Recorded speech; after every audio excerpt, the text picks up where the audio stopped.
Bonsoir, bonsoir à tous, bienvenue sur Public Sénat, ravi de vous retrouver pour une nouvelle semaine d'Allons plus loin. Nous sommes ensemble en direct jusqu'à 19h.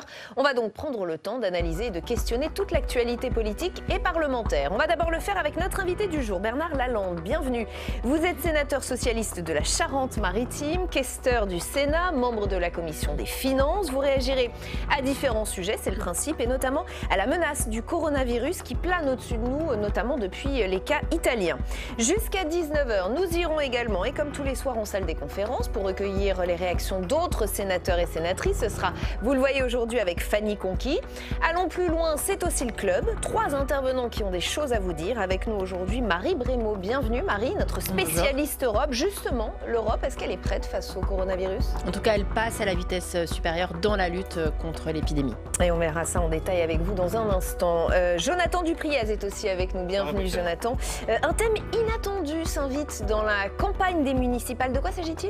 C'est la cause animale. On verra des chiens tête de liste ou des chats colistiers. Pourquoi pas? Et plein de belles photos à venir. Marie-Pierre Bourgeois est avec nous ce soir également, notre chroniqueuse des livres politiques. Comme tous les lundis, Marie-Pierre.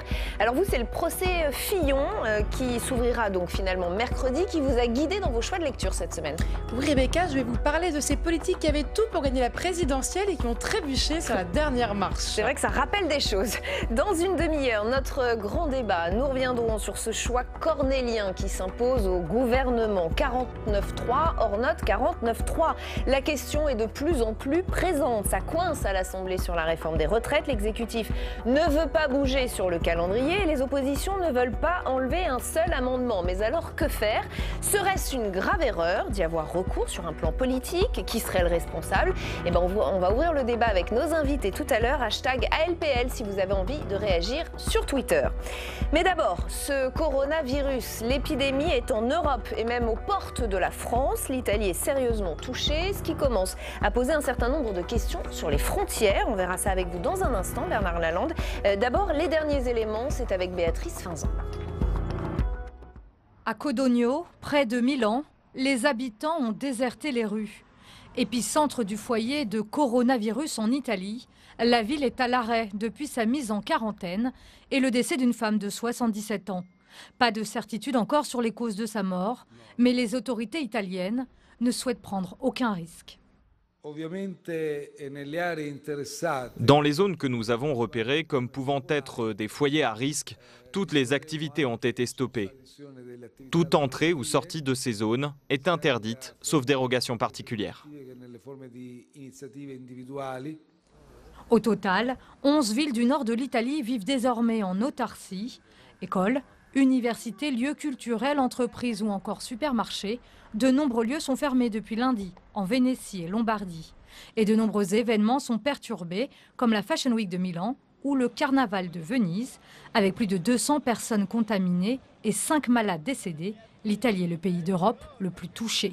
À quelques heures de route de l'épicentre, les Alpes-Maritimes se préparent, alors qu'hier soir, le ministre de la Santé annonçait un plan de prévention et l'ouverture de centres hospitaliers. 70 établissements sièges d'un SAMU seront activés. Tous les départements de métropole disposeront d'au moins un centre hospitalier capable d'accueillir les malades, de les prendre en charge du début à la fin.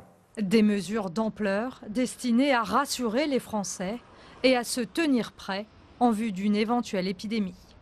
Mais est-ce que ça les rassure, les Français? Allons plus loin avec vous, Bernard Lalande, sénateur socialiste de Charente-Maritime. On vient d'entendre Olivier Véran qui nous dit tout est prêt. En cas d'épidémie, 70 hôpitaux supplémentaires ont été activés. Est-ce que vous pensez que la situation est sous contrôle? Est-ce que vous avez confiance dans ce gouvernement? Écoutez, moi j'ai confiance dans la République. Donc j'ai confiance effectivement dans les professionnels de la santé. Si il n'est pas arrivé hier matin, on a déjà une expérience, on a déjà vu comment il avait pénétré déjà dans notre territoire. Alors j'entends de ci, de là qu'il faut fermer les frontières, mais chaque fois qu'il y a un problème en France, vous avez toujours les 3 ou 4 mêmes personnages qui décident de fermer les frontières, comme si le problème allait se régler avec une frontière fermée. Nous appartenons à un périmètre qui s'appelle l'Europe, qui a des règles en la matière, et il me semble qu'il faut les respecter. Et en tout cas, l'expérience du ministère de la Santé et de tous les professionnels de la santé en France montre à l'évidence que, je ne sais pas si on le maîtrise, mais je pense qu'ils sont prêts. Et de façon graduelle, ils expliqueront aux Français ce qu'il faut faire. On en viendra aux frontières tout à l'heure dans un instant avec Marie, mais Éric Coquerel ce matin de la France Insoumise qui nous dit ici même sur ce plateau, sur Public Sénat, il faut revenir à des souverainetés alimentaires, à des souverainetés industrielles. On ne peut plus continuer un grand déménagement du monde. Est-ce que c'est aussi un des bilans que vous tirez de ce coronavirus ? C'est tenté qu'on puisse en tirer un tout de suite. Non, mais c'est du folklore tout ça. C'est-à-dire que, bon, quand je dis c'est du folklore, c'est que c'est facile à dire. Comme si cet homme politique avait la réponse. Il dira l'inverse dans sur un autre sujet.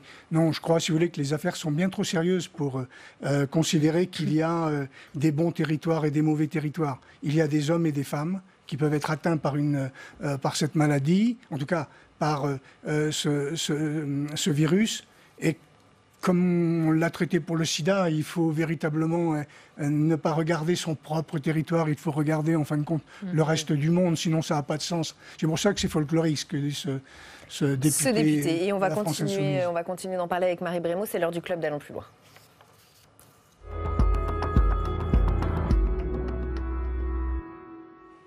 Donc on l'a vu, Marie, situation quand même assez préoccupante en Italie, il faut le dire. La France se prépare, on l'a vu aussi. Mais l'Europe dans tout cela ? L'Union européenne, elle était déjà mobilisée, mais là c'est vrai qu'avec la multiplication du nombre de malades et puis le foyer est très agressif dans le nord de l'Italie, la Commission européenne apporte une réponse à la hauteur de la crise, en tout cas pour le moment. Ce matin, eh bien, 2 commissaires tenaient un point presse afin de faire un point sur la situation. Il s'agissait du commissaire en charge de la gestion des crises et puis de la commissaire en charge de la santé. Je vous propose de l'écouter. Je voudrais dire aujourd'hui que nous allons faire tout notre possible pour aider les États membres à faire face à la situation.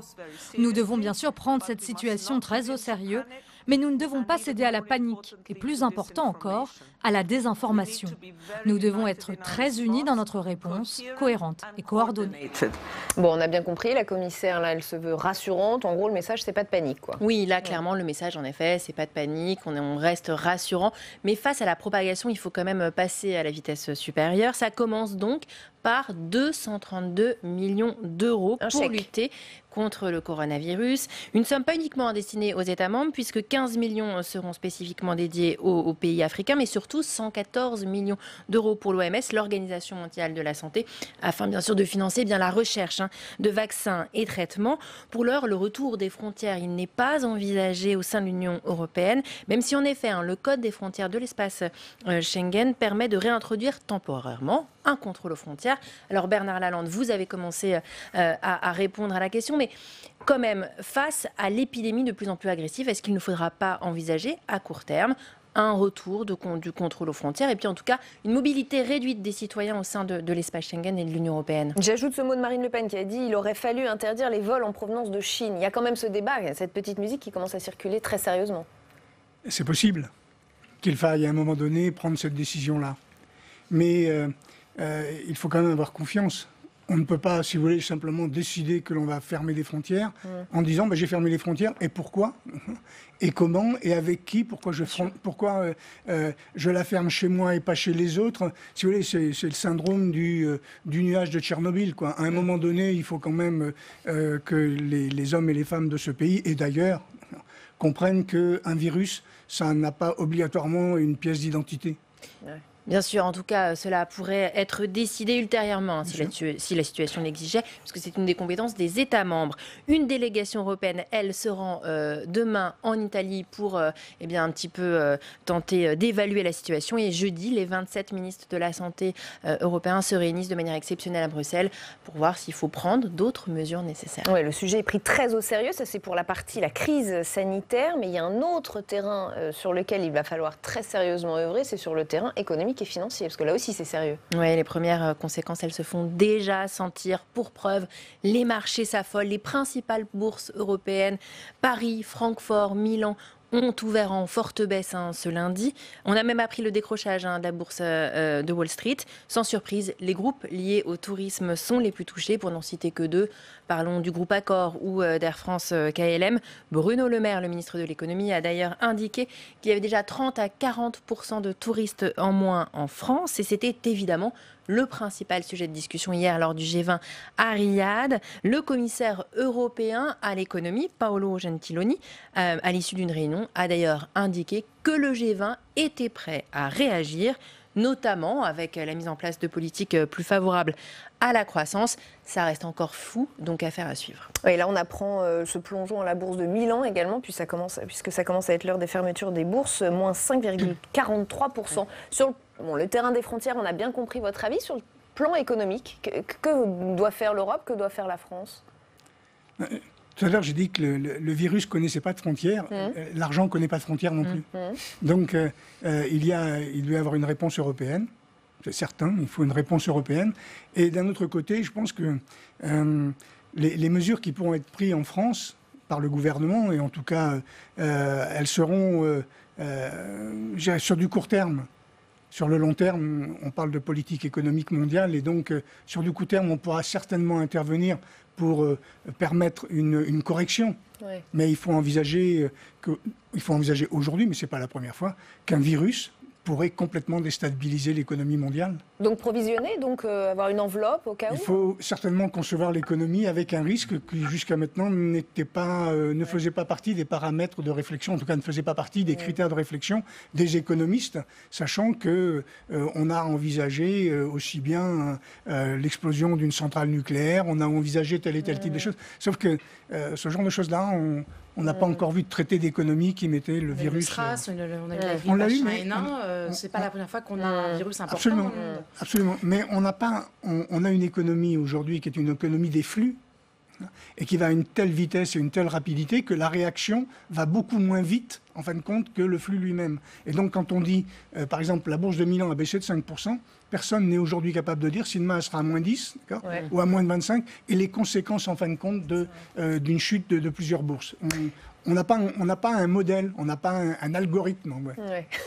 Jonathan Dupriez, on va arrêter de parler de coronavirus, c'est un peu angoissant, mais même si c'est la réalité, on va enchaîner avec vous. On va parler des municipales, et en plus sur un ton un petit peu plus léger, puisqu'à quelques semaines du scrutin, les animaux fleurissent un peu partout sur les affiches de campagne. Les bêtes s'invitent dans le débat et deviennent même un thème sur lequel il est bon ton de surfer. Alors, Bernard Lalande, Rebecca, est-ce que vous connaissez Boris ? Non, pas du tout. Vous ne connaissez pas Boris ? Eh bien, Boris, vous allez le voir à l'image dans quelques secondes. Voilà, c'est lui, Boris.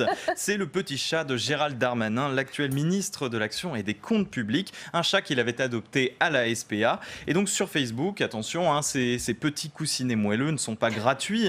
Ils ne sont pas là seulement pour attendrir la toile, mais ils sont là pour servir comme un support de communication à son maître, pourrait-on dire, à l'approche des municipales. Okay. Alors, je vous cite, Boris vous présente nos propositions pour nos compagnons, les animaux, peut-on lire sur le post qui accompagne cette photo. Évidemment, je le rappelle, c'est quand même très sérieux. Donc Gérald Darmanin ensuite déroule ses propositions. Par exemple, je peux vous en citer quelques-unes, l'interdiction des cirques, la création de parcs canins pour que les animaux, je cite, puissent se dépenser, ou encore l'installation de pigeonniers municipaux, ou encore, on peut lire la création d'un cimetière pour animaux. Je ne sais pas, ça vous inspire peut-être quelque chose. On verra. On va lui demander son avis dans un instant. En tout cas, force est de constater que le post de Gérald Darmanin n'a pas laissé insensible sa communauté. Plus de 850 likes et 500 commentaires, tous plus enjoués les uns que les autres. Bravo franchement, lance Mélanie au ministre. C'est une belle initiative pour nos loulous, s'emporte même Fabrice, qu'on peut lire sur la page de Gérald Darmanin.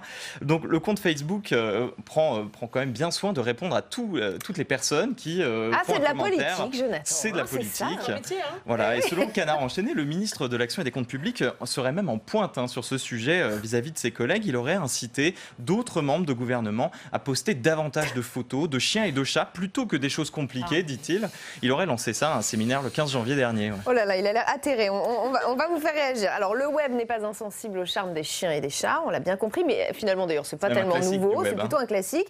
Est-ce que ça peut vraiment avoir un impact sur le plan électoral les 15 et 22 mars prochains, puisqu'on parle des municipales? Oui, Rebecca, si on en croit en tout cas, le dernier sondage IFOP réalisé pour la fondation 30 millions d'amis, le bien-être animal est plus que jamais au cœur des préoccupations des Français. 6 Français sur 10 affirment même être prêts à voter pour un candidat engagé dans la protection animale. Et si l'on regarde chez les jeunes de 18 à 24 ans, c'est même 8 sur 10. Donc c'est quand même des chiffres qui parlent. Pour la fondation, donc 30 millions d'amis à l'origine du sondage, c'est bien au niveau local fondamental que la protection animale doit être impulsée, parce que le maire, avec les différents, en vertu des différents pouvoirs dont il dispose, qui sont assez étendus, il peut quand même influer sur tout un nombre de choses, sur l'élevage, sur les animaux de compagnie, la chasse, la corrida, ou encore même le droit animal. Et on le disait, par exemple, les cirques. Et vous Bernard Lalande, vous étiez maire pendant 24 ans. Est-ce que ça vous est arrivé de prendre des mesures pour les animaux ? Est-ce que c'était un sujet quand vous promeniez dans la rue ? Est-ce qu'on vous interpellait, vos administrés, vous disiez qu'il fallait faire quelque chose pour les animaux ? Non. Non.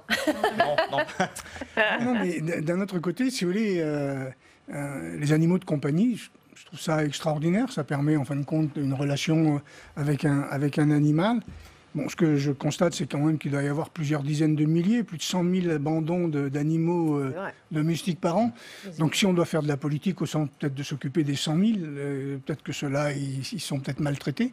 Et puis, moi, je ne me vois pas avec ma binette sur une affiche avec un chat ou un chien. Ouais, ça vous paraît un peu ridicule, tout ça Non, c'est pas ridicule, mais je trouve que, bon, si vous voulez... il y a un sondage, on dit ça fait 56, alors d'accord, je me mets avec un chat. Moi, je préfère... opportuniste, c'est ça ? Oui, mais si vous voulez, je trouve qu'il y a tellement de choses, je sais pas moi, les enfants handicapés, les choses comme ça. Tout est bon pour gagner des points. Oui, mais si vous voulez, quitte à faire de la politique, autant qu'on s'occupe de gens qui ont réellement besoin véritablement du soutien des hommes politiques pour faire avancer les choses. Bien sûr. Après, on peut peut-être aussi se dire que cette sensibilité accrue des Français à cette thématique de la cause animale peut peut-être s'expliquer par aussi la bonne dynamique d'Europe Écologie Les Verts aux dernières élections. Aux européennes, ils avaient fait 13% des suffrages. Et puis aussi, on voit plusieurs partis fleurir, notamment le parti animaliste, qui présente des listes où il noue des alliances avec d'autres partis à chaque élection, mettant en avant... Et qui fait plutôt des bons scores. Et qui fait plutôt des bons scores, en mettant en avant la cause animale. À cela s'ajoutent quelques coups d'éclat. Vous allez en voir un notamment. C'est un chien, un dalmatien qui s'appelle Bella, et qui est la tête de liste de la SPA au municipal. Voilà, ce dalmatien de 3 ans, très, très beau, vous en apprécierez les charmes. Donc voilà, ça fait partie des campagnes médiatiques, en tout cas actuellement, qui font monter ce sujet dans l'opinion. Les Insoumis, eux aussi, à Rennes, ont mis en 60e position de leur liste un chat qui sera visible sur tous leurs supports de communication. Et puis rapidement, pour finir, Jonathan, la cause animale, c'est aussi un thème dont s'est emparé le Rassemblement national pour ces municipales. Oui, alors ça, c'est pas nouveau. Marine Le Pen on avait mis en avant cette thématique déjà en 2017 quand elle faisait campagne à la présidentielle. Mais nos confrères du site Les Jours, plus récemment, ont enquêté sur Fabien Engelmann, que vous allez voir à l'image, le maire RN sortant d'Hayange. Et lui, c'est un fan de chats. Il en a 20 à son actif et il les placarde dès que possible sur les réseaux sociaux. Et lui, il a misé tout son mandat de manière un peu zélée et maintenant sa campagne sur nos amis les bêtes. Mais son bilan en la matière a été étrillé par la Chambre régionale des comptes parce que Fabien Engelmann, il aimait tellement les animaux qu'il a par exemple décidé de se passer de la fourrière intercommunale pour en créer une autre à côté, exclusivement municipale cette fois. Mais ça, évidemment, ça a un coût, 50 000 € par an pour la commune. Et il y a autre chose, nos confrères des Jours ont déterré même des factures de vétérinaires, des administrés, envoyées directement à la mairie pour règlement. Donc, s'interroger peut-être sur l'existence d'un clientélisme animalier. En tout cas, le titre de l'article, rien que ça, vaut son pesant d'or. Le maire d'Hayange arrose aux lance-croquettes. Voilà, du croustillant donc. Voilà, la cause animale dans les municipales. Merci beaucoup Jonathan, je vois que vous êtes atterré. On va enchaîner avec la chronique de Marie-Pierre qui va probablement vous intéresser davantage. Marie-Pierre Bourgeois, on va donc terminer avec vous. C'est la semaine du procès des époux Fillon. Il devait s'ouvrir aujourd'hui. Finalement, il a été renvoyé à mercredi pour cause de grève d'avocats. Quoi qu'il en soit, c'est clairement le scandale qui a empêché l'ancien Premier ministre d'aller jusqu'au bout de la présidentielle, d'être élu peut-être président de la République. Et c'est justement le thème de votre livre cette semaine, ceux qui ont loupé, mais de très peu, la dernière marche avant l'Élysée. Et oui, Rebecca, François Fillon, il avait tout pour gagner. Il caracolait dans les sondages jusqu'à l'affaire Fillon. Il n'est pas le seul à avoir appartenu au clan de ceux qui se voyaient un brillant avenir qui, puis, ont finalement trébuché sur la dernière marche. C'est le titre du livre de la journaliste Chantal Didier qui raconte comment ces poulies d'or de la politique ont échoué si près du but. Alors, qu'est-ce qui empêche de gagner la présidentielle quand toutes les conditions objectives sont réunies? La dernière marche donne plusieurs raisons. Alors, l'une des toutes premières, c'est l'orgueil qui empêcherait d'atteindre le Graal. Un petit peu les prototypes de l'orgueil en politique, c'est bien sûr Édouard Balladur, qui le reconnaît. Elle ne me fut pas un bon conseiller, reconnaît celui qui s'est présenté à l'élection présidentielle en 1995. À l'époque, il est ministre. Tout le monde le voit déjà président de la République. Même ses opposants, d'ailleurs, le disent de façon ironique. Écoutez ce que dit Philippe Séguin. Le vainqueur a déjà été désigné. Il n'y a pas à le choisir, il n'y a qu'à le célébrer. Ce n'est même pas la peine de vous déranger pour aller voter. Et pourtant, Édouard Balladur, il ne sait pas vraiment y faire dans la campagne. Écoutez cette scène que raconte Chantal Didier. Sur un marché, il passait devant les étals en saluant de loin les commerçants. Pourquoi ne pas s'approcher, serrer des mains, je lui demande. Je ne veux pas les déranger dans leur travail, me répond-il. Voilà, dommage. Il ne sait pas parler aux commerçants, aux badauds, mais il a un autre problème, c'est son poste à Matignon. Oui, alors le manque de temps pour faire campagne, trop occupé par son poste de Premier ministre, ça lui a vraiment beaucoup pesé. Ça a été l'un des handicaps pour gagner, estime-t-il aujourd'hui. C'est le même handicap qui va toucher Lionel Jospin, qui a été sèchement battu, rappelez-vous, à la présidentielle de 2002. Écoutez ce que raconte François Hollande, qui à l'époque est premier secrétaire du Parti socialiste. Les agendas sont compliqués, il y a 2 équipes à coordonner, des priorités très différentes. Le Premier ministre et candidat est écartelé entre des fonctions opposées. Vous vous en rappelez, c'est Jean-Marie Le Pen et Jacques Chirac qui ont été qualifiés pour le second tour, et pour cause. C'est encore François Hollande qui parle. À l'Élysée, on n'a pas du tout la tête dans le guidon. À l'exception des affaires étrangères et de la défense, on ne prend que 5 à 6 grandes décisions par mois. Cela laisse le temps de commenter la politique. Ah bon? Voilà, c'est une info, on ne savait pas qu'on avait beaucoup de temps libre à l'Élysée. Ah bon. Voilà. Il y a une autre raison aussi qui peut vous faire perdre des élections jugées imperdables, c'est les courtisans qui entourent beaucoup les politiques et particulièrement les présidentiables. On peut penser par exemple à Dominique Strauss-Kahn. Donc lui, il a été contraint d'abandonner sa candidature à la primaire de la gauche parce qu'il a été accusé d'agression sexuelle à New York. Écoutez ce que dit Michel Schneider, le célèbre psychanalyste, dans la préface de la dernière marche. Le problème des puissants, est-ce qu'ils sont entourés d'une cour de flatteurs et qu'ils ne voient plus leurs propres failles? Ils ne comprennent pas qu'il y a des bornes à ne pas dépasser. Alors, il y a ceux qui ne se rendent pas compte de la réalité de leurs actes, et puis il y a aussi ceux qui se voyaient présidents, mais qui n'ont jamais osé se frotter au suffrage universel. Et oui, alors il y a par exemple Jacques Delors, qui se serait bien vu président après avoir été président de la Commission européenne. Il a finalement renoncé, et certains avaient même le sentiment qu'il aurait bien aimé ne pas avoir à passer par les élections. François Mitterrand disait: Delors, il attendait que je le nomme président. Voilà. Autre exemple aussi, Dominique de Villepin qui se serait bien vu à l'Élysée. Écoutez ce qu'écrit Chantal Didier en 2007. Jean-Louis Debré lui propose de se présenter dans l'Eure, une circonscription sûre où il n'aura pas eu à rencontrer trop d'électeurs. Il a refusé. En politique, il faut aimer les gens ou au moins faire semblant. Alors, je ne pouvais pas finir cette chronique sans vous parler de ceux qui ont été au bout et qui n'ont pas forcément réalisé qu'ils avaient perdu. Voilà, regardez ces images, on est en 2007, c'est le soir de la victoire de Nicolas Sarkozy. Ensemble, le renouveau, il conduira vers les victoires futures. Alors, une candidate qui s'exprime comme si elle avait gagné alors qu'elle a perdu, c'était une grande nouveauté. Ça fait d'ailleurs dire à Chantal Didier cette phrase suivante, c'est comme ça qu'elle conclut son livre. Le face-à-face tant annoncé entre Emmanuel Macron et Marine Le Pen n'aura pas lieu. Je ne sais pas lequel sera absent, à moins que ce ne soit les deux, mais je suis certaine que rien ne se passera comme prévu. La dernière marche pourrait peut-être bien s'enrichir d'un dernier chapitre. Vous aussi, vous pensez qu'il peut se passer 1000 choses qui empêcheront ce duel-là en 2022, Bernard Lalande? Oui. Oui. Oui, tout à fait. Tout à fait. Je crois qu'en politique, si vous voulez, il y a... c'est Séguin qui dit qu'il faut... non, c'est Debré qui dit qu'il faut aimer les gens ou faire semblant. Je crois qu'il ne faut pas faire semblant. Quand on fait de la politique, il faut aimer les gens. Mais les gens ne vous aiment pas. Et il faut intégrer le fait que les gens ne vous aiment pas. Et l'accepter. Mais puisqu'ils vous... Non, mais ils vous aiment aujourd'hui et pas demain. Ils changent. Ils zappent. Mais si vous aimez les gens, vous allez les écouter, les entendre. Vous n'allez pas leur vendre une sauce. Voilà. Et des animaux en photo. Voilà. Bernard Lalande, c'est le moment d'aller chez vous. On s'est rendu chez vous, en Charente-Maritime. C'est l'heure de sénateur à domicile. On n'entend pas le son. Vendredi dernier, il a choisi de s'intéresser à cette forêt dévastée par la tempête Martin en 1999. Aujourd'hui, elle s'est régénérée, mais c'est une ressource fragile. Il faut à la fois la protéger, mais aussi l'exploiter comme une source d'innovation, d'attractivité. Dans votre département, Bernard Lalande, on a donc fait le choix de mieux la valoriser, cette forêt. On regarde ce que ça donne dans le reportage et on en parle juste après. Vous voyez tout au fond là-bas, il y a un petit... Après le bosquet, vous avez le chemin qui vous indique la direction de Mystère Aventure pour trouver la première borne. Donc, ouvrez les yeux. C'est parti! Ces enfants de CM2 s'élancent à la découverte de la forêt. Une course d'orientation jalonnée d'indices. Pour parvenir au but, il faut apprendre à lire une carte et se repérer. On trouve la 46 qui est ici. Oui. Donc du coup, on continue tout droit là, vers là-bas. Ça doit être. Au fil du parcours, les enfants découvrent des plantes, des parfums et des œuvres d'art.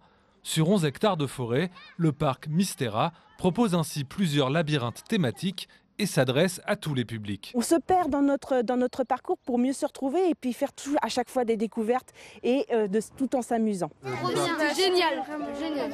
C'est trop bien. Surtout le moment où on était dans la brume. C'était un peu compliqué, mais après c'était un peu difficile de s'en Après c'était bien parce qu'on était en équipe. Créé par la communauté de communes de Haute-Saintonge, ce parc d'attractions d'un genre nouveau réconcilie activité commerciale et respect de la nature. Le parc entame cette année sa 3e saison et emploie une vingtaine de personnes à l'année. On découvre quelquefois sa propre matière première.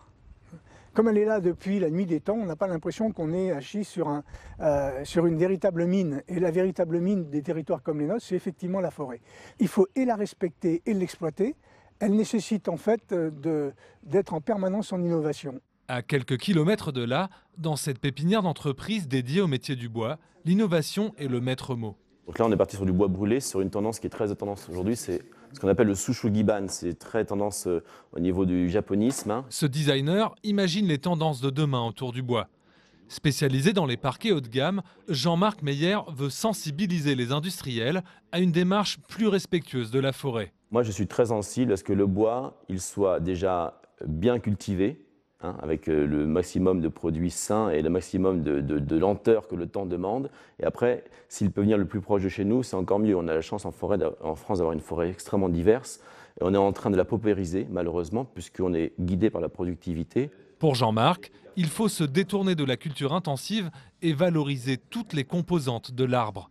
Il vient par exemple de réaliser ce prototype de lampe fabriquée à partir de feuilles mortes. Et dans l'arbre, il y a plusieurs parties qu'on n'exploite pas, notamment la feuille. Donc effectivement, aujourd'hui, la feuille est une ressource qu'on peut avoir à foison et qui est tout à fait aujourd'hui disponible. On peut aussi travailler sur la racine, sur la sève. La sève est une partie non visible de l'arbre, mais aujourd'hui, on la boit pour pouvoir souvent se guérir de différents maux. Donc j'utilise la sève aussi pour remplacer la résine de synthèse dans différents alliages. Pourquoi est-ce qu'il faudrait qu'on aille développer l'innovation et la création dans des agglomérations, alors qu'on est sur place? Et donc nous, ce qu'on a voulu démontrer, c'est que nous avons la capacité non seulement de développer des activités économiques, mais de développer des activités économiques liées au vivant, c'est-à-dire, en fin de compte, à notre propre matière première. Une matière première abondante. La communauté de communes de Haute-Saintonge est riche de 44 000 hectares de forêt. Source d'emplois et d'innovation, mais aussi écosystème à préserver. Il y a 20 ans, la tempête Martin avait largement dévasté les forêts des Landes. Voilà, un sénateur à domicile signé Fabien Recker qui était avec vous vendredi. Un commentaire sur ce que vous venez de voir, une mine d'or cette forêt? Ah mais, nous on a l'avantage de vivre sur des gisements énormes. D'abord, certes, la forêt, mais on a le soleil, on a l'air, on a l'eau et on a l'espace. Allez, en Charente-Maritime. Non, mais je veux dire, c'est comme ça dans toute la France, en fin de compte, toute la France rurale, la vraie richesse. Quand je dis on a l'espace, et le photovoltaïque, il faut de l'espace. Pour le vent, il faut de l'espace. L'eau, il faut aller chercher la géothermie. Et donc, ce que l'on a fait en Haute-Saintonge avec mon prédécesseur, Claude Belot, qui était sénateur avant moi ici, on a regroupé 129 communes. Et on a essayé de faire dans ces 129 communes un projet commun. Celui de considérer que nous étions déjà riches de notre première matière première qui, comme je viens de vous dire, qui est l'eau, l'air, le bois, etc. Et donc, on a construit une collectivité territoriale qui fait tout ce qu'elle peut pour... on a créé la politique de l'offre sur un territoire rural. Donc innovation, respect de la nature, business, tout cela n'est pas incompatible. La preuve, on vient de la voir. On vient de la voir chez vous. Merci. Merci infiniment Bernard Lalande d'avoir été avec nous aujourd'hui. Merci beaucoup à tous les trois d'avoir fait partie de ce club. La suite d'ALPL, c'est le débat et l'entretien de la semaine.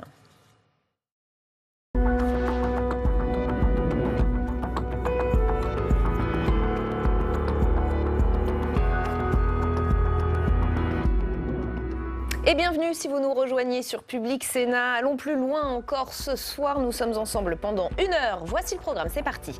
Dans une demi-heure, l'entretien de la semaine. Nous reviendrons sur les programmes qui se précisent dans la campagne des municipales. Propreté et sécurité pour Agnès Buzyn. Tranquillité et propreté pour Rachida Dati. Vous l'aurez compris, il y a quelques similitudes. Nous en parlerons avec notre invité Jérôme Fourquet. Que faut-il en déduire? Cette élection se jouera-t-elle sur les personnes plus que les idées? Hashtag ALPL si vous avez envie de réagir sur Twitter. Durant toute l'émission, nous irons régulièrement et comme tous les soirs en salle des conférences pour faire réagir sénateurs et sénatrices. Ce sera à votre micro, Fanny Conquis. Oui, Rebecca, ce soir, nous serons notamment avec David Assouline, sénateur PS de Paris. Nous parlerons avec lui évidemment des municipales dans la capitale, de la candidature Nadine Algo et des récents sondages. À tout à l'heure Fanny, mais d'abord notre grand débat. Zoom ce soir sur cette question qui doit donner quelques migraines aux membres du gouvernement. Doit-il ou va-t-il avoir recours au 49.3 pour faire passer cette réforme des retraites? On ne sait plus très bien si on doit rire ou pleurer de ce qui se passe à l'Assemblée, mais ce qui est certain, c'est que ça n'avance pas. Quelle est l'issue possible de ce texte? Quelqu'un sort-il gagnant de toute cette affaire? On va ouvrir la discussion avec nos invités juste après un point sur les différentes réactions. C'est avec Marion Vigreux. Le moment est historique, nous allons mettre aux voix l'article 1er. Après 7 jours de débat, les députés ont adopté dans l'après-midi le premier des 65 articles que compte le projet de loi de réforme des retraites. Mais sur les 41 000 amendements déposés, 34 000 doivent encore être examinés. Les débats s'enlisent et pour le gouvernement, le constat est clair et le discours unanime. L'opposition de gauche mène une campagne de sabotage parlementaire. Il y a clairement des responsables de la situation, ils sont très clairement identifiables, c'est notamment LFI et le Parti communiste, et tous ceux qui en réalité n'aiment pas les débats de fond et ont envie d'exciter le débat public à partir d'obstructions. Et ce blocage dans l'opposition, certains l'assument. Nous ne sommes pas cachés du fait que notre objectif est de ralentir et d'essayer de faire en sorte que ce projet de loi ne voit pas le jour. On n'est pas là, nous, pour participer à la co-construction de ce texte de loi, nous le rejetons. Le gouvernement souhaitait mener cette réforme tambour battant avec un vote espéré avant le 6 mars. Mais selon Richard Ferrand, 150 jours seraient désormais nécessaires pour boucler la réforme.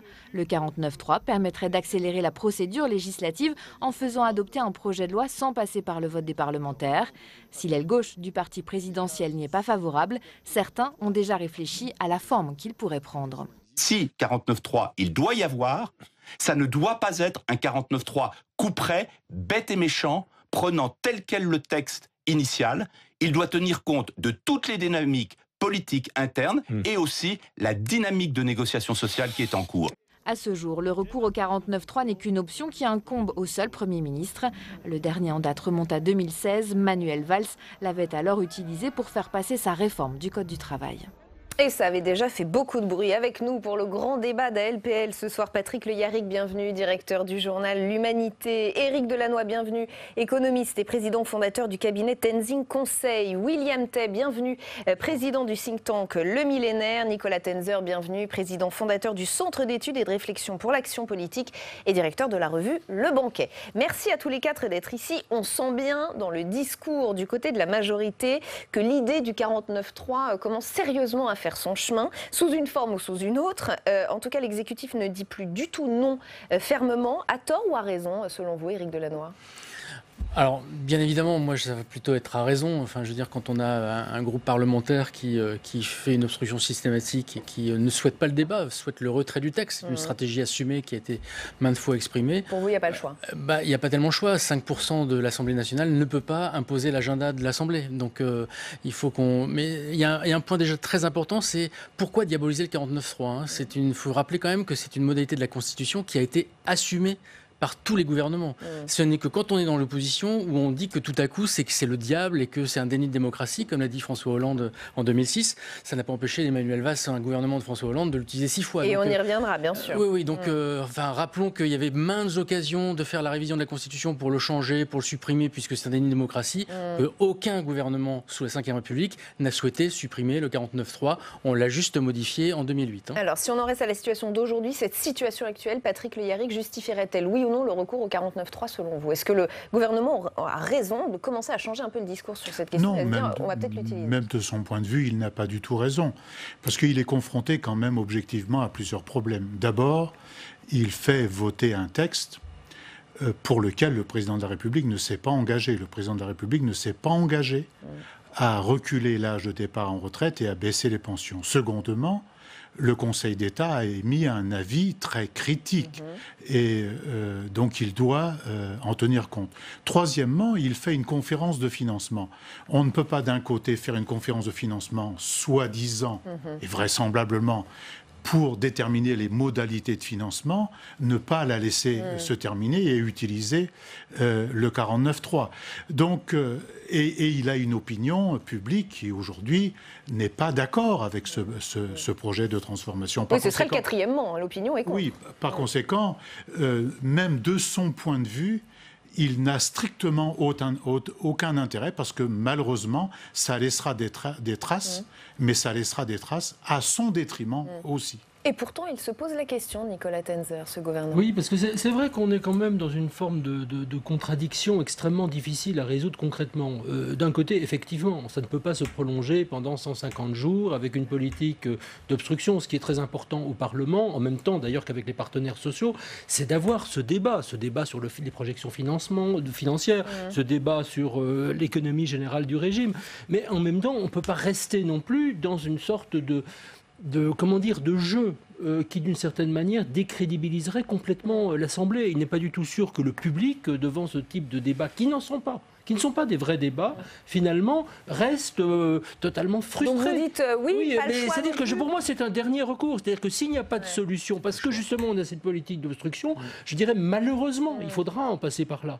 Mais encore une fois, ce n'est certainement pas souhaitable pour personne. William Tay ? Le gouvernement ne peut pas laisser le débat se durer pendant 150 jours pour une raison qui est très simple, c'est qu'il ne peut pas avoir à la fois un Parlement qui est bloqué et arriver à la conférence de financement qui peut aboutir sur un échec et sur la possibilité des partenaires sociaux à se mettre d'accord sur la question du financement. On se rappelle que sur les possibilités de financement, c'est soit on fait baisser les pensions, soit on augmente les cotisations, soit on augmente la durée de travail. Les partenaires sociaux on aura les trois. Ne peuvent pas se mettre d'accord dessus. Donc du coup, il y a une forte chance pour que le gouvernement remette en place l'âge pivot. Et le gouvernement ne peut pas avoir à la fois les partenaires sociaux contre lui, plus un Parlement qui soit bloqué. Donc moi, je pense qu'il devrait l'utiliser pour cette raison-là. D'un point de vue politique, en plus, il faut penser aussi à l'intérêt d'Emmanuel Macron. Oui, les Français sont contre. Par contre, son électorat, et c'est l'électorat de la droite qui vise pour être candidat de nouveau en 2022, et pour l'utilisation du 49.3. Oui, stratégiquement, Éric Delannoy. Ah non, mais enfin, stratégiquement, c'est très important. Et puis, il y a aussi un autre aspect qu'on ne voit pas, c'est que si jamais on va sur ce rythme-là, on reste encore 6 mois, 24 heures sur 24 quasiment, enfin bref, d'une manière totalement ubuesque, et qu'il y a d'autres projets à l'Assemblée dont il faut discuter. On ne peut pas bloquer l'agenda parlementaire uniquement sur une politique d'obstruction. Encore une fois, s'il y avait des débats, je rejoins ce qui a été dit tout à l'heure, s'il y avait du débat, le débat est toujours sain en démocratie. Là, on n'a pas de débat. En fait, on estime que sur les 40 000 amendements, il y en a plus de 30 000 qui sont en fait en gros, ils ont pris le dictionnaire des synonymes quelque part. Donc c'est juste absurde. On est à la limite de l'absurde. Or, les institutions démocratiques et parlementaires ne peuvent pas donner cette impression d'absurde. Et il faut qu'il y ait une réaction forte qui correspond à l'équilibre des institutions. Et ça, c'est un point important. Alors, on va poursuivre les discussions, mais on va entendre ce que nous dit un membre de La République En Marche. C'est le sénateur Alain Richard. Il est en salle des conférences avec Fanny Conquis. On l'écoute et je vous fais réagir ensuite. Alain Richard, dans le cadre de l'examen de la réforme des retraites, pensez-vous qu'il soit probable et souhaitable qu'il y ait un recours au 49.3 ? Oui, probable et oui, souhaitable.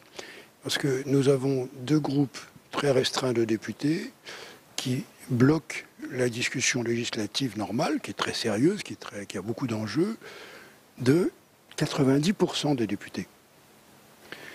Notre système de règles parlementaires comporte une faiblesse, qui est qu'on n'a pas de moyens raisonnables, équitables, de dire à un groupe très minoritaire, vous utilisez un temps de parole important, mais vous n'empêchez pas les autres de discuter un ensemble d'articles qui ont des questions de fond importantes.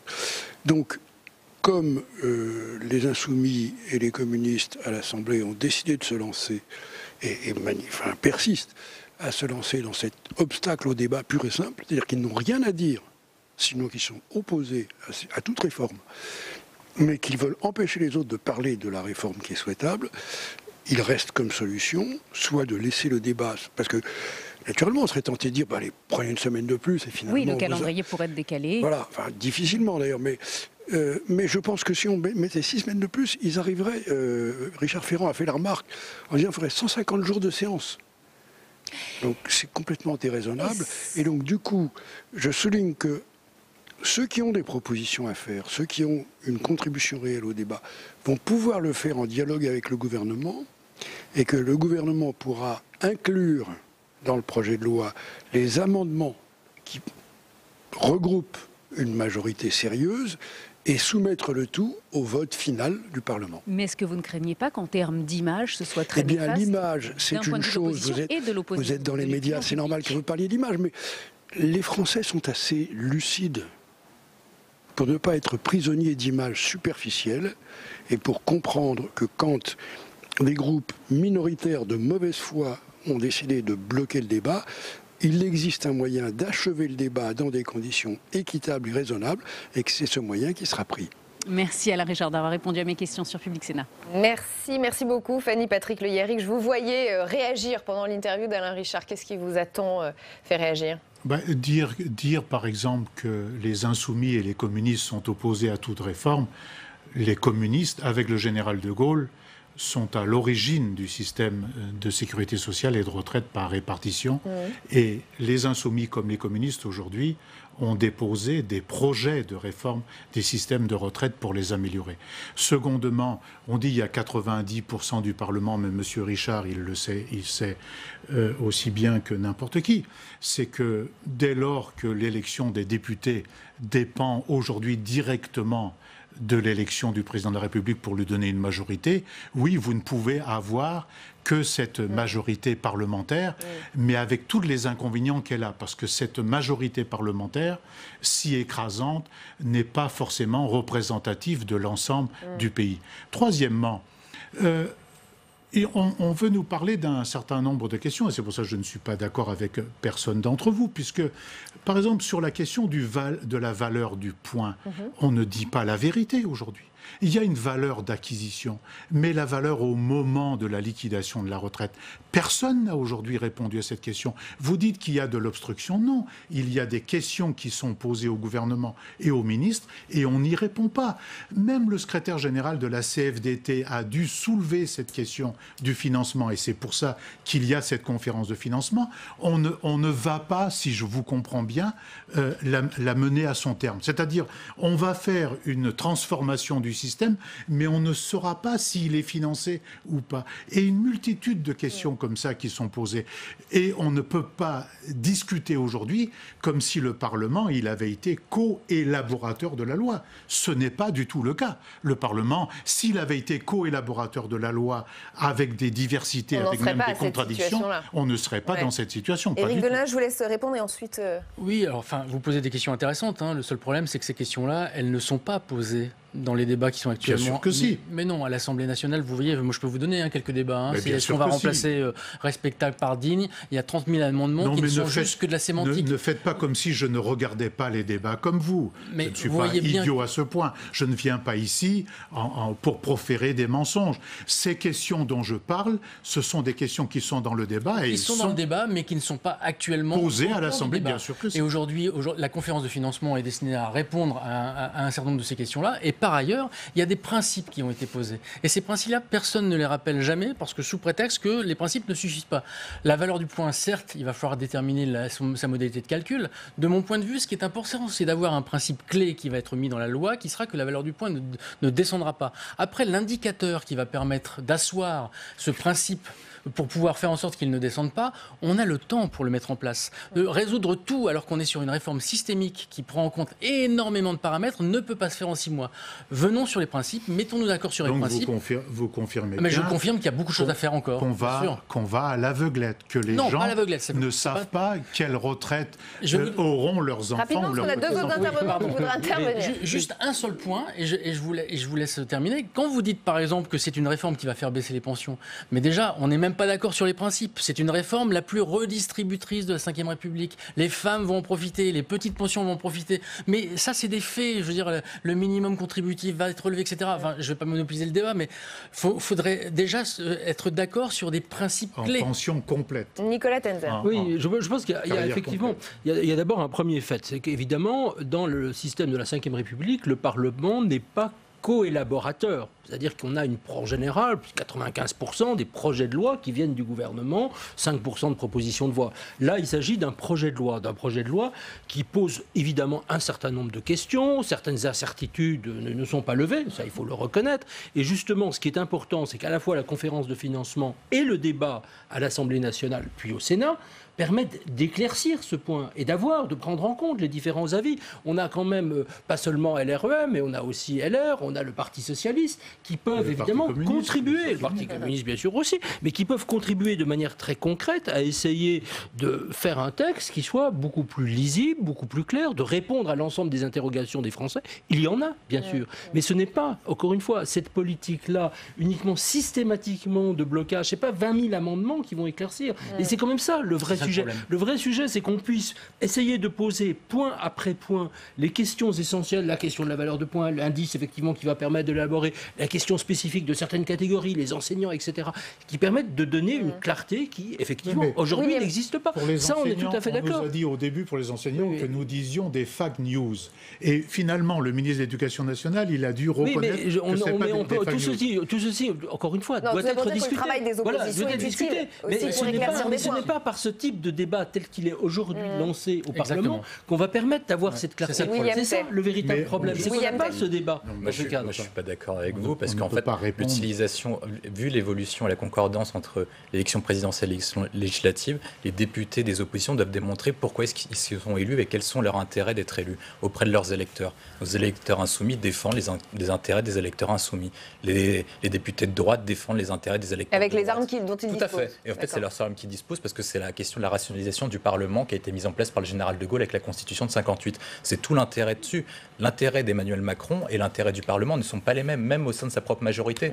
Il n'a pas intérêt à ce que les députés de sa propre majorité mettent en cause son propre projet de loi. Parce qu'en fait, comme c'est le gouvernement qui négocie avec les partenaires sociaux, c'est le gouvernement qui est responsable. Si vous avez des députés qui vont contre les négociations des partenaires sociaux, ça peut mettre en difficulté le président de la République. Donc le président de la République et son gouvernement ont intérêt à avoir un texte qui va vite pour dire « j'ai été élu en 2017 en opposition par rapport à François Hollande pour réformer, donc je vais vite ». Et c'est plutôt le discours qui devrait tenir à l'opposition de ce qu'a dit monsieur le sénateur, et qui devrait l'assumer clairement. Il dit clairement, je suis là pour faire la réforme des retraites parce qu'on l'avait concocté avec Jean-Paul Delevoye pendant 2 ans. Envers et contre tout. Envers et contre tout, je suis là pour réformer. Et donc je vais rapidement. Et ensuite, par contre, les opposants ont raison de s'opposer. C'est tout le jeu démocratique. Alors, ce gouvernement est-il particulièrement pressé d'avancer? Je pose cette question parce que c'est une question qui revient extrêmement souvent. Éric Coquerel, qui était notre invité ce matin sur Public Sénat, nous dit oui, et pour des raisons politiciennes. Écoutez pourquoi. Si leur problème, c'est uniquement de nous forcer, nous l'opposition ou les oppositions, à passer dans le calendrier qu'ils avaient défini, dont il faut se rendre compte qu'il est un calendrier inimaginable, d'accord ? C'est uniquement un calendrier politicien pour voter tout avant les municipales. En 2 semaines, ils comptaient nous faire passer une des lois les plus importantes de la Ve République. Voilà, Éric Coquerel, invité de Bonjour chez vous avec Oriane Mancini ce matin. Quel est l'intérêt, pourquoi dit-il ça? Quel est l'intérêt pour Emmanuel Macron et ce gouvernement de faire voter la réforme des retraites avant les municipales? En quoi est-ce intéressant d'un point de vue politique et stratégique? C'est pas avant les municipales. Rappelons-nous que là, on est sur une première passe, c'est un premier vote. Il ne s'agit pas de dire qu'après ce vote-là, il ne se passera plus rien et victoire, le gouvernement a fait passer la loi sur les retraites. C'est pas vrai.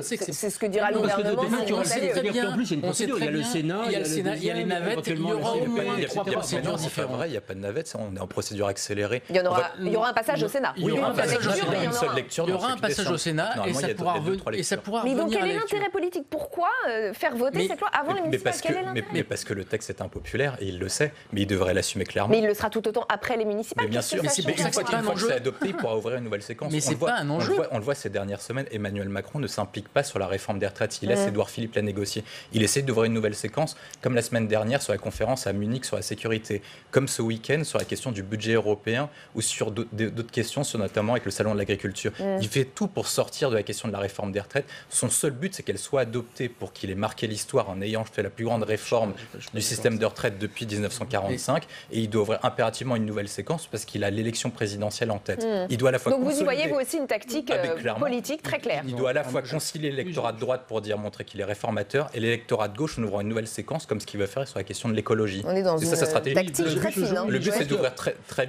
rapidement l'acte 2 du quinquennat. Une autre page. Oui, non, je pense qu'il y a une volonté de toute manière à un certain moment de dire bon, maintenant on en a terminé avec cette réforme. Ça fait quand même plus de 2 ans et demi quand même que disons le chantier de cette réforme existe. On a eu quand même plus d'1 an et demi, presque 2 ans de concertation avec Jean-Paul Delevoye. On a eu de nombreuses discussions. On a eu les discussions avec les syndicats. On a aujourd'hui ce débat. On a la conférence de financement. Donc je veux dire, ça dure depuis un certain nombre de temps. Il y a un certain moment, et là je rejoins tout à fait ce que vous avez dit, c'est-à-dire qu'il faut passer aussi à autre chose, tout simplement parce qu'on a énormément d'autres sujets qu'il faut évoquer. Et puis, à un moment, il faut effectivement que les choses se terminent. Après, on pourrait toujours être pour, être contre, l'opinion jugera, mais il faut arrêter. Alors, est-ce que le délai de 2 semaines, encore une fois, ce ne sera pas un délai de 2 semaines, hein, concrètement, soyons clairs, est tenable? Non, bien sûr qu'il n'est pas tenable. Mais il faudrait en tout cas qu'à la fin du printemps, effectivement, ceci soit réglé une fois pour toutes. Moi, je trouve qu'il y a une autre lecture qui est aussi possible d'avoir, hein, parce qu'on ne peut pas imaginer que le président de la République prenne le risque d'être totalement impopulaire juste avant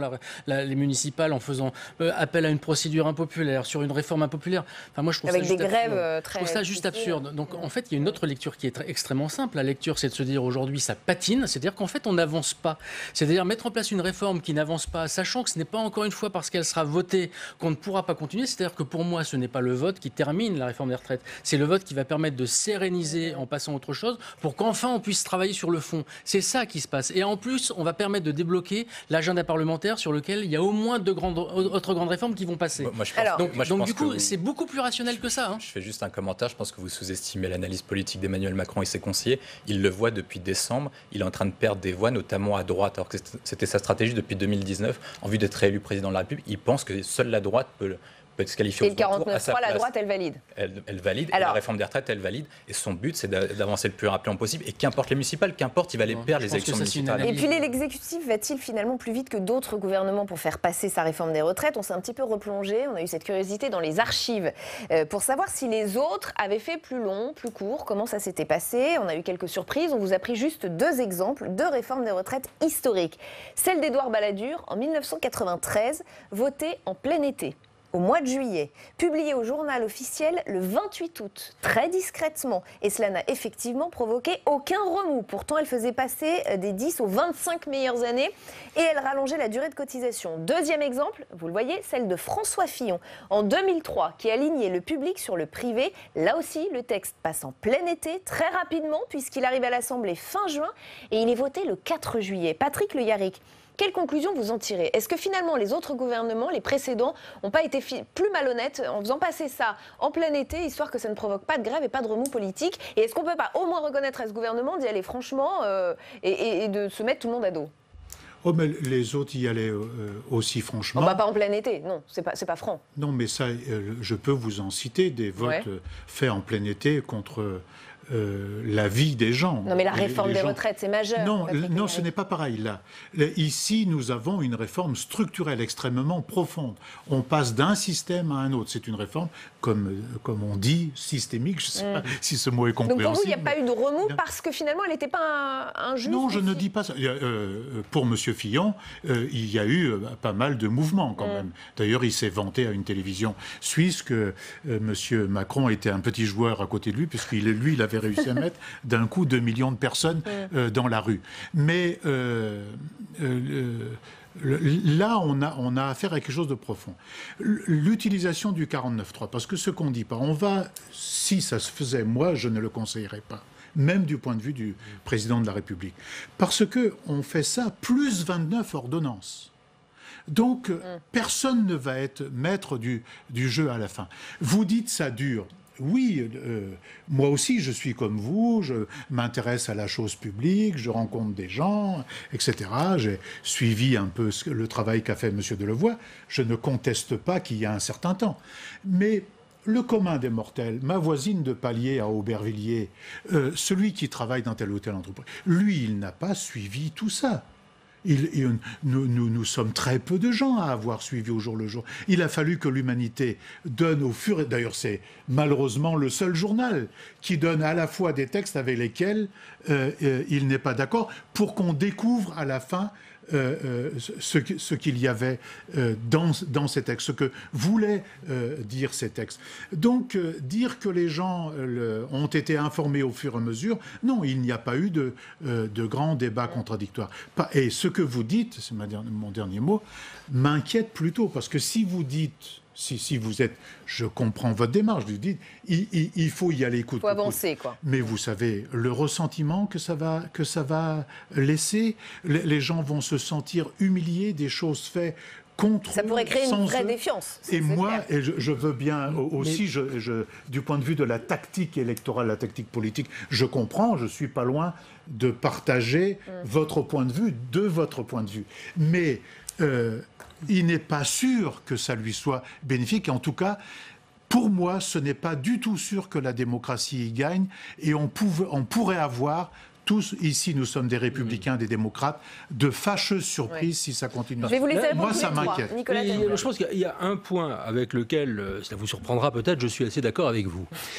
C'est que je pense que ce débat, tel qu'il a été conduit au sein de la commission Delevoye, a été un débat qui a été insuffisant, qui a produit insuffisamment de résultats, de données concrètes sur lesquelles s'appuyer. Et je pense que ça a été un vrai échec dans la stratégie de réforme qui a été conduite, de ne pas produire suffisamment de bases, à ce point que justement les deux personnes que vous évoquiez, votre voisine et tel ouvrier ou telle personne, peu importe d'ailleurs sa catégorie, sache concrètement ce qui pour lui ou pour ses enfants, etc., va véritablement advenir. Et qu'il n'y ait pas une donnée précise, combien moi-même je vais avoir. Combien mon fils qui commence avec tel salaire, à la fin de sa carrière, combien... Et je pense que ça a énormément manqué, ça a déstabilisé. On a eu effectivement après le discours du Premier ministre au Conseil économique, social et environnemental, mais qui n'a pas donné suffisamment d'éléments, et ça a créé un vrai trouble. Et je pense que c'est le vrai problème qui fait qu'aujourd'hui aussi, nous sommes dans cette situation extraordinairement inconfortable, avec des protestations d'un côté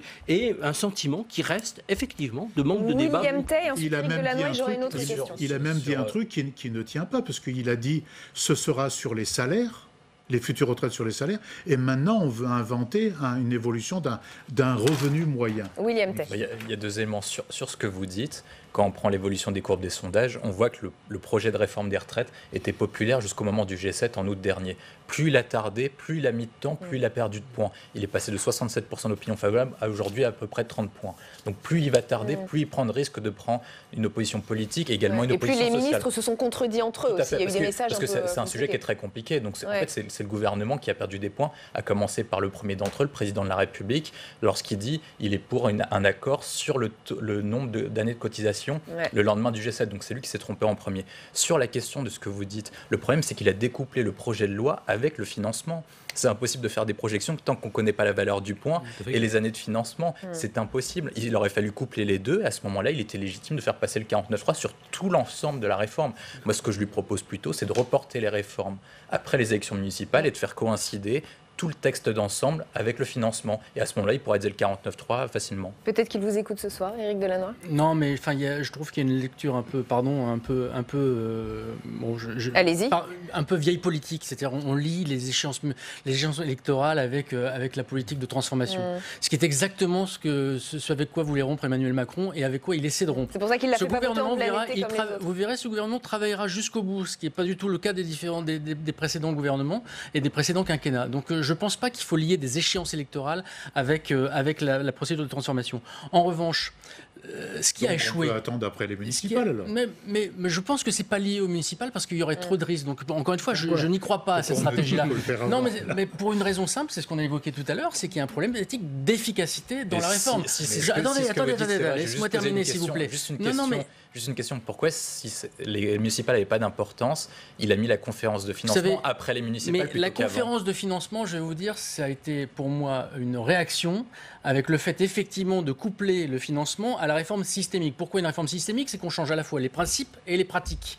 Au départ, dans le programme, puisque c'est une réforme pour laquelle Emmanuel Macron a été élu, qui était dans le programme, c'est une réforme qui devait travailler uniquement sur les principes de la réforme et ne pas travailler sur la conférence de financement à l'origine. Pourquoi? Parce que les précédentes réformes paramétriques avaient garanti une forme de financement des retraites jusqu'en 2025-2030. Ça veut dire qu'effectivement, il y a une réintroduction de ça, notamment par Édouard Philippe au mois de décembre, ce qui, à mon avis, a fait l'objet d'une négociation sur laquelle tout le monde n'était pas d'accord, au premier chef desquels, je pense, Jean-Paul Delevoye, et ça a créé, là, a commencé la confusion. Il me semble qu'il fallait travailler sur la réforme systémique, travailler sur les régimes spéciaux, et ensuite de voir la conférence de financement. Parce qu'on est sur des sujets totalement différents, et ça crée des confusions qui sont extrêmement compliquées à expliquer à la population. Et puisque ce recours au 49.3 pose autant de questions, autant de problèmes, ne faut-il pas le supprimer purement et simplement? C'est pas moi qui pose la question, souvenez-vous, c'est Manuel Valls qui l'avait lui-même proposé lorsqu'il était candidat à la primaire socialiste. Pourtant, lui-même l'avait utilisé pour la loi travail. D'ailleurs, ça vous fait sourire. Et la loi Macron, je voudrais qu'on écoute cet extrait qui date de 2016. Je connais parfaitement les effets pervers du 49.3. Je suis très lucide. Et puis, j'ai appris. Et puis, on prend du recul. Dans la société de la participation dans laquelle nous vivons, son utilisation est devenue dépassée et elle apparaît comme brutale. Donc, je proposerais que, hors texte budgétaire, parce que la nation a besoin d'un budget, je proposerais de supprimer purement et simplement le 49.3.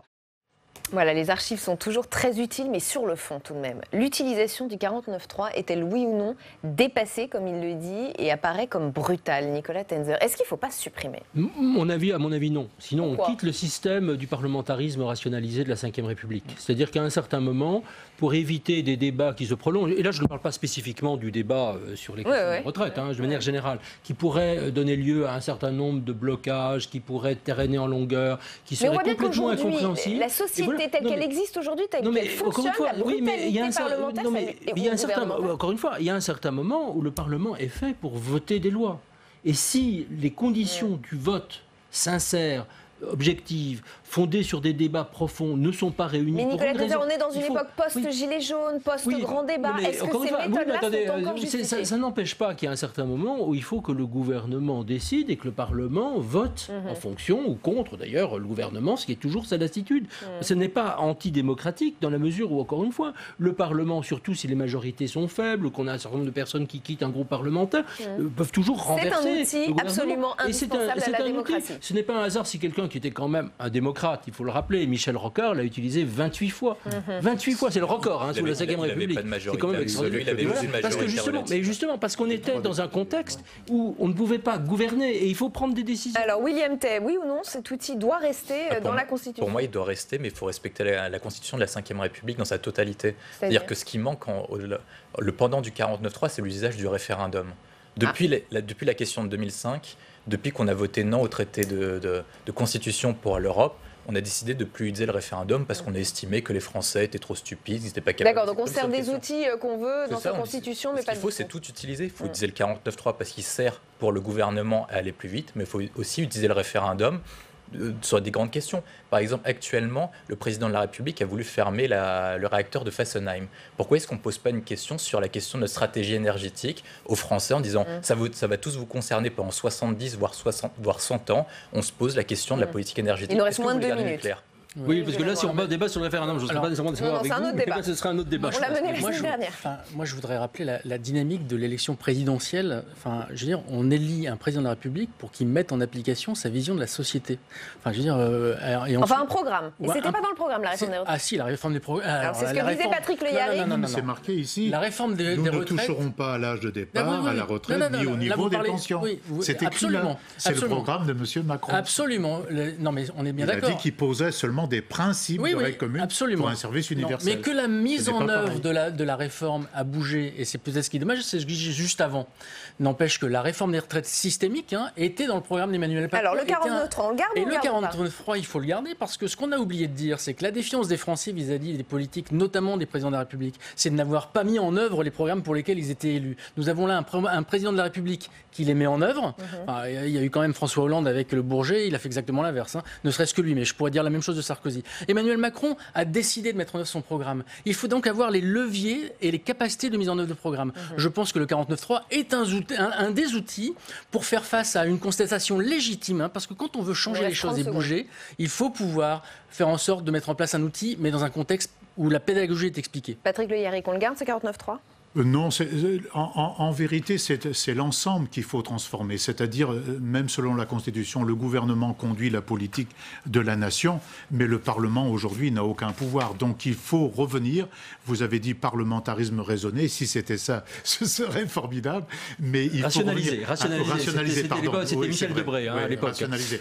Mais il faudrait revenir à un Parlement qui ait du pouvoir, dont les lois puissent être discutées, et ne pas utiliser des outils comme cela, alors que les gens sont contre. Et j'espère que nos téléspectateurs ont réussi à se faire un avis mieux éclairé grâce à vous. Merci à tous les quatre d'avoir participé à ce grand débat. La suite d'ALPL, c'est l'entretien de la semaine. Nous recevons ce soir le politologue Jérôme Fourquet. On va aborder de très nombreux sujets avec lui, et notamment celui de la campagne des municipales à Paris. Ça y est, les programmes se précisent, et notamment ceux de Rachida Dati et d'Agnès Buzyn. On voit ce qu'il en ressort avec Jérémy Heinzmann, et on en parle avec lui juste après.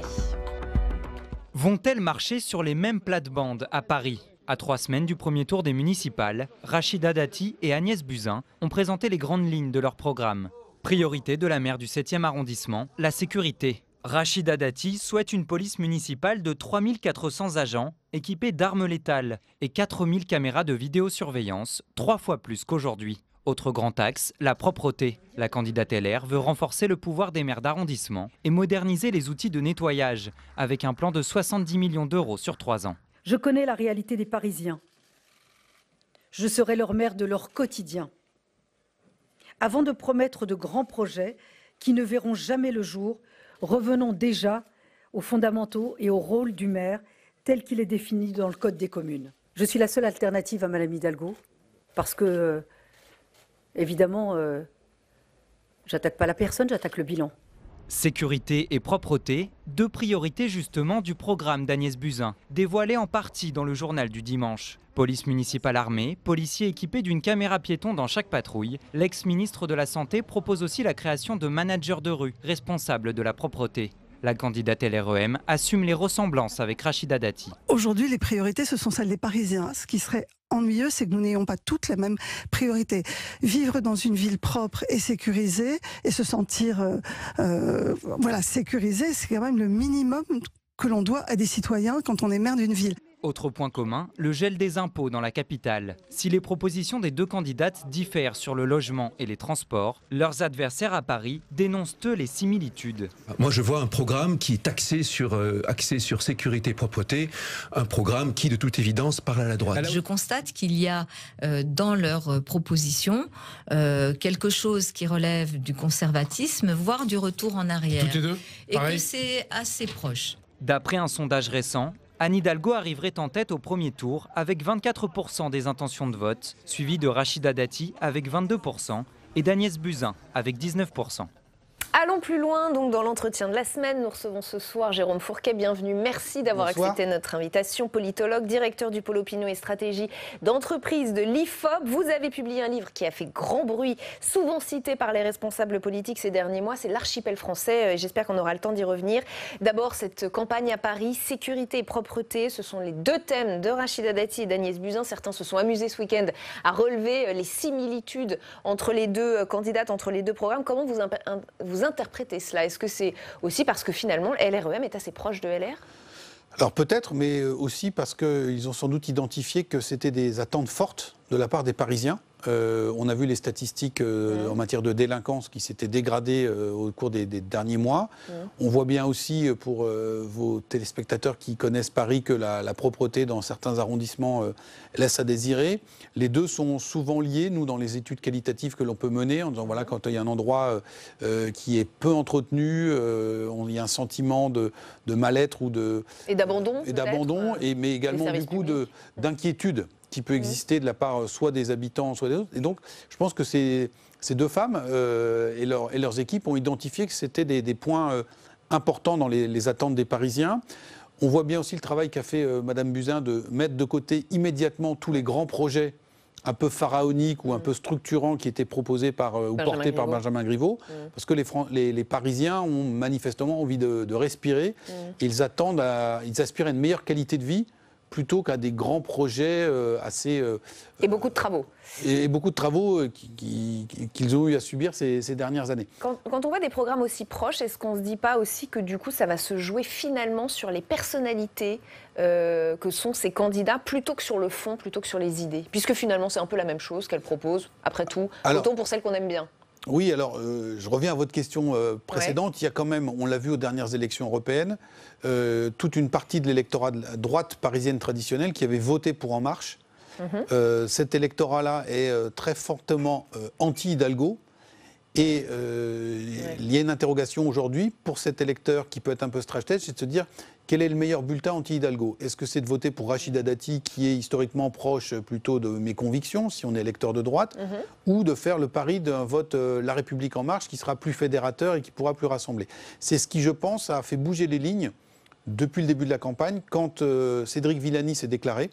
Parce qu'à partir de ce moment-là, La République En Marche n'est plus apparue à Paris comme étant l'assurance tout risque contre Anne Hidalgo. Et donc aujourd'hui, on a une bataille pour essayer d'incarner le leadership, ce que dit Rachida Dati, le leadership de l'opposition à Anne Hidalgo. Le vote anti-Hidalgo. Le vote anti-Hidalgo. Et on voit elles se battent sur des thématiques et des territoires électoraux qui, du coup, sont assez proches. Donc... Justement, regardons peut-être les chiffres de votre dernier sondage. IFOP fiducial pour le Journal du Dimanche et Sud Radio. Regardons, Anne Hidalgo est en tête des intentions de vote, quand même. Elle tire bon, avec 24%, malgré ce front anti-Hidalgo. Elle est suivie de Rachida Dati, vous le voyez, qui est à 22%, et Agnès Buzyn est à 19%. Le spécialiste des sondages que vous êtes, pourrait-il dire, ça se joue dans un mouchoir de poche ou pas? Ou pas tant que ça? Alors, plusieurs choses. La première, c'est que là... On est à un mois du scrutin, donc il peut se passer encore beaucoup de choses.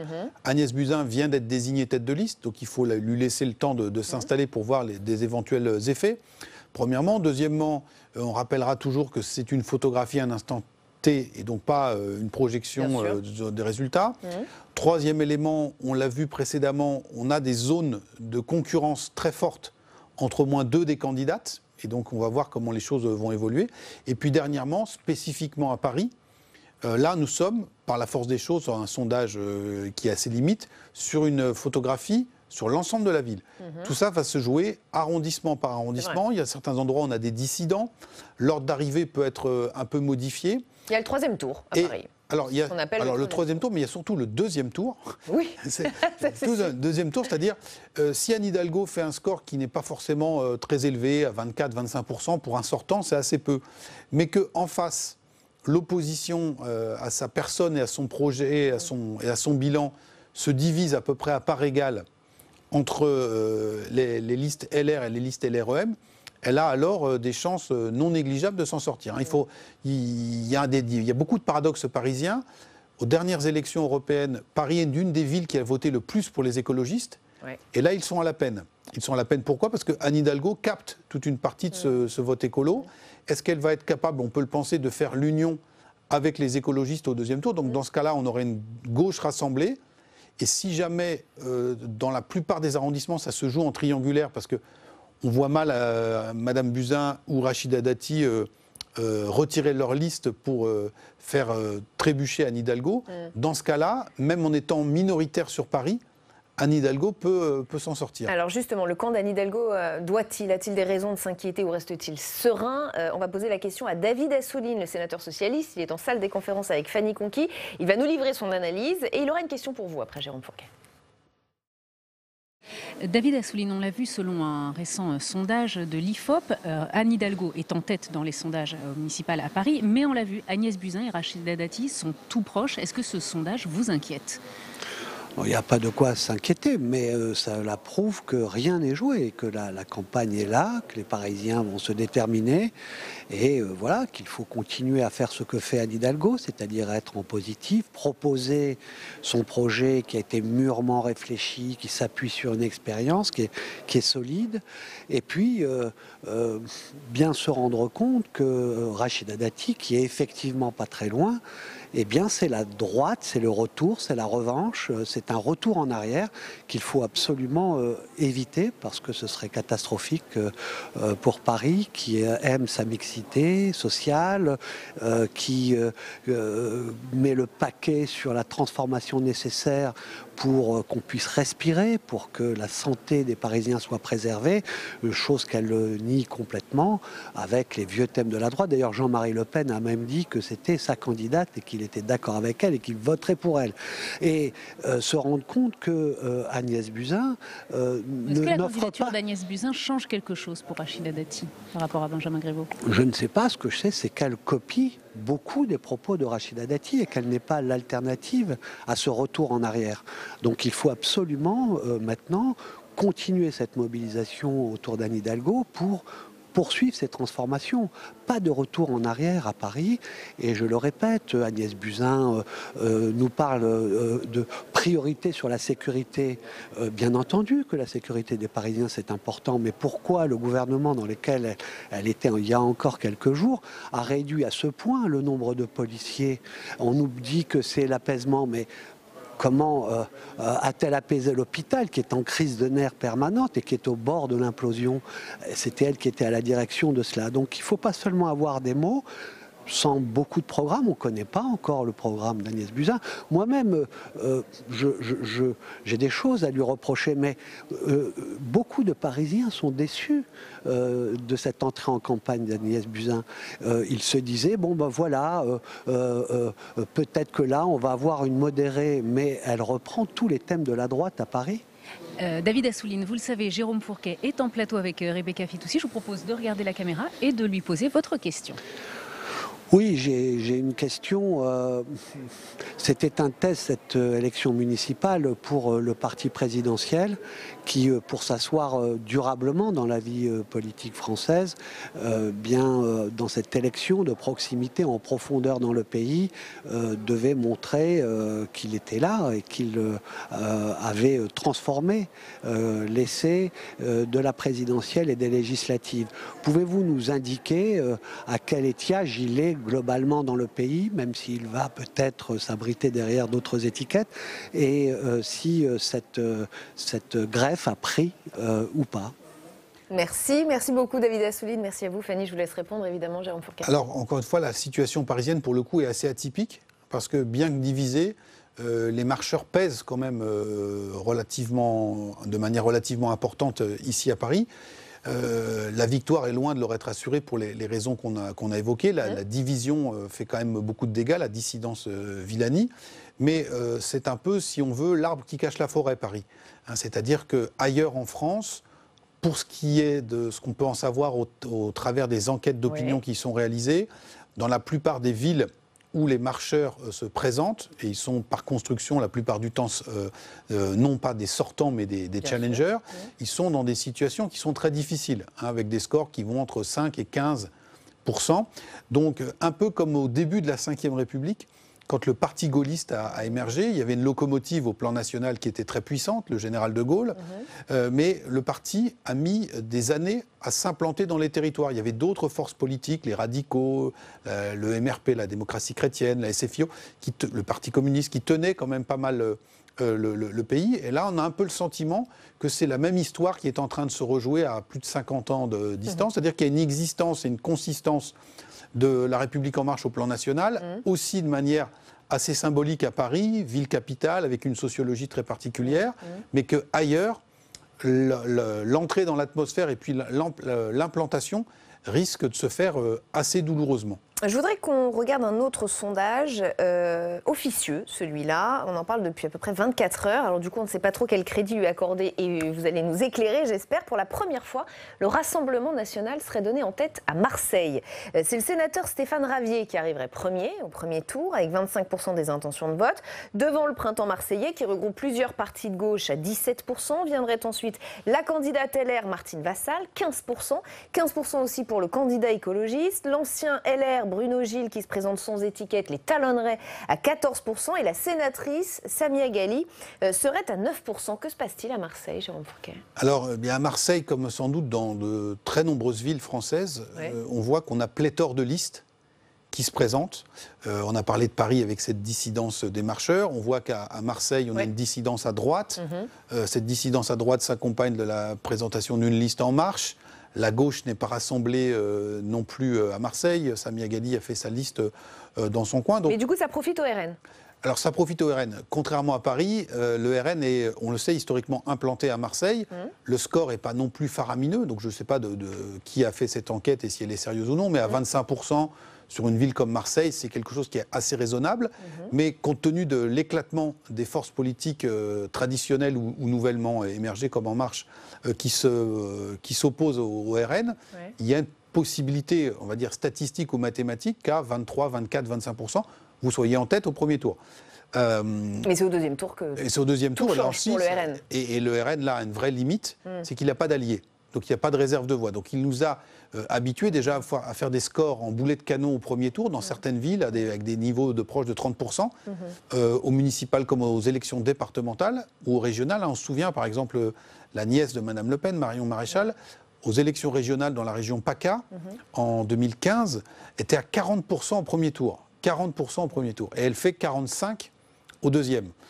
Donc là, on est sur des niveaux bien moindres, mais c'est la même logique. Tout ça nous montre qu'on a un paysage qui, depuis 2017, avec l'arrivée de La République En Marche, l'effondrement du PS, l'effondrement de la droite, maintenant la montée en puissance des écologistes, les tensions entre communistes et insoumis, on a un paysage électoral qui est très très éclaté, très archipélisé, selon la formule consacrée. Et donc les forces dominantes, Anne Hidalgo à Paris ou le RN éventuellement à Marseille, avec 23, 24, 25%, vous pouvez être en tête d'un premier tour. On y verra peut-être un peu plus clair dans 1 ou 2 jours, quand les listes seront officiellement déposées en préfecture et on verra qui sera sur la liste de départ. Un mot du cas de Perpignan, intéressant lui aussi. Vous l'avez étudié de très près avec Nicolas Lebourg dans une étude intitulée « Perpignan, une ville promise au Rassemblement national ». Point d'interrogation. Évidemment, tout est dans le point d'interrogation. Alors là, on a un niveau pour le RN qui est un niveau de départ qui est encore plus élevé, aux alentours de 30%.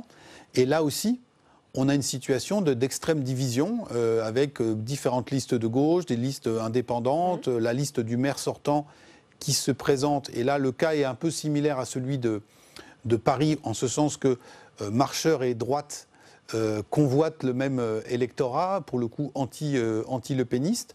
Et donc, on a des hypothèses de premier, mais surtout de deuxième tour, alors qu'il faut regarder avec prudence, on est encore loin du scrutin, mais qui montrent que dans le cas d'une triangulaire ou d'une quadrangulaire, Louis Alliot, le candidat du Rassemblement national, avec 35-40% des voix, pourrait éventuellement l'emporter. Donc on est dans des conditionnels et tout ça renforce Madame Delga, la présidente socialiste de la région Occitanie, qui, pour ses troupes, a tiré le signal d'alarme il y a quelques mois déjà, en disant il y a beaucoup de villes dans ma région, alors elle pense surtout, je crois, à l'ancienne région Languedoc-Roussillon, où s'il n'y a pas de rassemblement large au deuxième tour, le Rassemblement national pourrait éventuellement l'emporter. Un tout dernier mot quand même sur le RN, puisqu'il avait emporté une douzaine de villes en 2014, qu'a priori le bilan est plutôt positif si on écoute les habitants des villes concernées par ce maire RN. Est-ce que quand même progressivement le RN n'est pas en train de montrer qu'il est capable peut-être de gouverner, de gérer